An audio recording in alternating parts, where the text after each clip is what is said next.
باللہ من الشیطان اللعین الرجیم بسم اللہ الرحمن الرحیم الحمد للہ والصلاة علی اہلہا اما بعد. ہمارے یہ فقہی مسئلے کے سلسلے چلتے چلتے ابھی احکام جنابت پر آ پہنچے ہیں. جنابت کے احکام میں سے بعض کو ہم نے کل بیان کر لی جو کہ مجنب شخص پر حرام تھے. آج ہماری ٹاپک ہے مجنب شخص پر کتنے چیزیں مکروہ ہے، مجنب پر کیا کیا مکروہ ہے. یعنی ایک واجبات بھی ہے، ایک محرمات بھی ہے، ایک مکروہات. اس میں سے اس احکام میں سے آج ہم بیان کر لیں گے مکروہ احکام. یعنی مجنب شخص پر کتنے چیز مکروہ ہے. 9 چیزیں مجنب شخص پر مکروہ ہے. مکروہ کراہت ہے، یعنی انجام دینا کراہت ہے. ان میں سے پہلا کیا ہے؟ کھانا. اور دوسرا کیا ہے؟ پینا. یعنی کھانا پینا، اول دوم یہ کھانا پینا. لیکن اگر منہ دھو لے اور کلی کر لے تو مکروہ نہیں. خود مجنب ہونے کے بعد، جنب ہونے کے بعد منہ ہاتھ دھوئے بغیر کھانا کھانا اور پینا، کھانا اور پینا دونوں کیا ہے؟ مکروہ ہے. لیکن اگر اس نے منہ دھو لیا ہو یا کلی کر لے تو اس وقت مکروہ نہیں ہے. اور اگر صرف اس نے ہاتھ دھو لے تو بھی کراہت میں کم ہو جائے گا، کراہت کم ہو جائے گا. اگر صرف اس نے کیا کیا ہے؟ منہ نہیں دھویا اور کلی بھی نہیں کی، صرف ہاتھ دھو لیا ہے، تب بھی اس کی کراہت میں کمی واقع ہوگی. اور تیسرا ہمارا ہے مکروہات میں سے مجنب شخص پر جو چیز مکروہ ہے ان میں سے تیسرا ہے قرآن مجید کی 7 سے زیادہ ایسی آیت پڑھنا جن میں سجدہ واجب نہ ہو. سجدہ واجب نہ ہونے والی 7 آیت سے زیادہ پڑھنا بھی مکروہ ہے.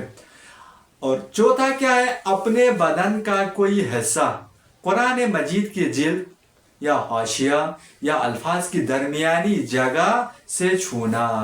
یعنی خود الفاظ کا چھونا اور حرام ہے، لیکن جلد کا چھونا، حاشیہ کا چھونا یا الفاظ کے درمیان جو خالی جگہ پڑے ہوئے اس کا چھونا کیا ہے؟ مکروہ ہے. اس کے بعد ہے قرآن مجید اپنے ساتھ رکھنا. شخص مجنب ہے لیکن اس کی عادت یہ ہے کہ وہ قرآن ساتھ رکھتے ہیں، ہمیشہ ایک چھوٹی سی قرآن وہ جیب میں رکھتے ہیں یا ساتھ رکھتے ہیں، اس کا عادت ہے. تو کہتے ہیں کہ قرآن مجید کا ساتھ رکھنا بھی مجنب شخص کے لیے مکروہ ہے، ساتھ نہیں رکھ سکتے، کراہت ہے. اور چھٹا کیا ہے؟ سونا. اگر وضو کر لے یا پانی نہ ہونے کی وجہ سے غسل کے بدلے تیمم کرے پھر سونا مکروہ نہیں. مثلا ایک شخص مجنب ہوا، مجنب ہونے کے بعد اس نے تو جاگا تھا لیکن اس کو پتہ چلا یا دن کو یا رات کو اس کو پتہ چلا کہ وہ مجنب ہوا ہے، پھر اسی مجنب کے حالت میں سونا اس کے لیے کراہت ہے. سونا کیا ہے؟ مکروہ ہے. اور اگر وضو کر لے یا پانی نہ ہونے کی وجہ سے غسل کے بدلے تیمم کر لے، اس کا فرض کیا تھا؟ غسل کرنا تھا، اس کے لیے پانی نہیں ہے، اس کے بدلے اس نے کیا کیا؟ تیمم کیا. یا پانی ہے، ٹھنڈا ہے، وہ غسل نہیں کر سکتا، تو اس صورت میں سونا مکروہ نہیں ہے اگر اس نے تیمم کی ہو. اور 7واں ہمارا ہے مہندی یا اس سے ملتی جلتی چیز سے خضاب کرنا. مہندی لگانا یا مہندی جیسے اس سے ملتی جلتی جو چیزیں ہیں اس سے خضاب لگانا، یہ بھی کیا ہے؟ مکروہ ہے. اور 8واں ہے بدن پر تیل ملنا. کہتے ہیں نا کہ یار اب تو میں نے تو ویسے نہیں آنا ہے، میرے اوپر غسل تو واجب ہو گیا، اب تو میں تیل لگا لوں گا، مالشی کو بلا لوں گا یا سر پہ تیل لگا لوں گا. یہ کیا ہے؟ مجنب ہونے کے بعد ایسا عمل کرنا مکروہ ہے، کراہت ہے. اور 9واں احتلام. یعنی اس کے لیے جنب ہوا ہے، یعنی احتلام ہوا ہے، یعنی سوتے میں یا منی خارج ہونے کے بعد جمع کرنا.